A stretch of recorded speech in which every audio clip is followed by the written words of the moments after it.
All right, we are back to the story, part two, loyalty of a woman versus a man. So we left off with Shlomo Melech sending home, King Solomon sending home the husband. And now the story continues as follows. Shlomo Melech says like this: some days passed by, and he sent a message to this man's wife. And she comes to the king, and the king tells her, I was told a lot about your beauty and how wise you are and your elegance, and I would love to take you to be my wife. And I will lift you, I'll basically elevate you in positions higher than all of my pilagshin. I will not explain what that means, that's for a different video. All my concubines.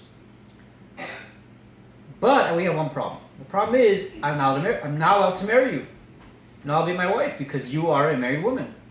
So there's only one way we can make this happen. Go, kill your husband, and then you'll be allowed to marry me. So she said, I'll do exactly like you told me. Tomorrow I'll even bring your head. I'll even bring to you his head. Wow, she was really ambitious. So now the king, Shlomo, King Solomon, he was a wise man. He knew that the woman would actually do it, like she said. So he told her like this. He had a plan. He said, you know what? You could even take the sword. I have a very, very sharp sword, and you could even take it, and you could use it, and you could chop off his head with it. So the king, not without her knowledge, told his servants, the people that worked for him, to make for him a sword made of wax, but a very fine wax, very shiny, that almost looked like metal. And he put it in the sheath, and he gave it to the woman, and she put it under her clothing to hide it. And she went home. She came home. It was evening time already.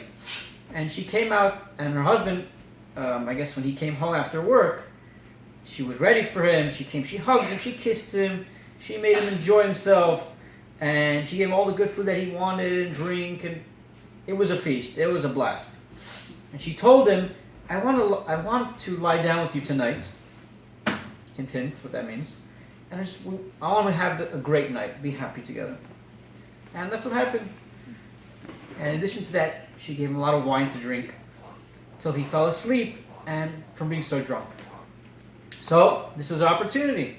She got up and she pulled out this knife, this sword that she had, and she whacked him on the neck with it, expecting that by now his head should be chopped off already. And the man got up because he was in so much pain.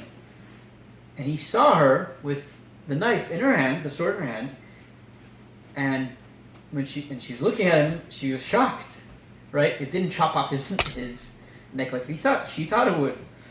So when she saw this, she fell on her face. She was totally embarrassed, and she didn't know what to do with herself.